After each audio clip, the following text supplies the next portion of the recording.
سورہ فاتحہ قرآن کی وہ عظیم سورت ہے جس کے 14 نام ہیں۔ صحیح حدیث میں آتا ہے کہ حضور نے فرمایا یہ سورہ فاتحہ سورہ شفا ہے، اور اس میں اللہ نے ہر بیماری کی دوا رکھی ہے، ہر بیماری سے شفا ہے۔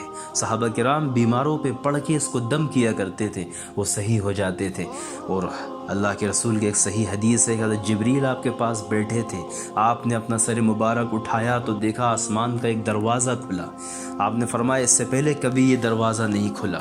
پھر اس سے ایک فرشتہ نازل ہوا، آپ نے فرمایا یہ فرشتہ بھی کبھی اس سے پہلے نہیں آیا۔ پھر وہ آیا، اس فرشتے نے آپ کو سلام عرض کیا اور کہا ہے محمد صلی اللہ علیہ وسلم، میں آج آپ کو 2 نور کی خوشخبری دے رہا ہوں، اور میں کبھی اس سے پہلے کسی نبی کے پاس نہیں آیا۔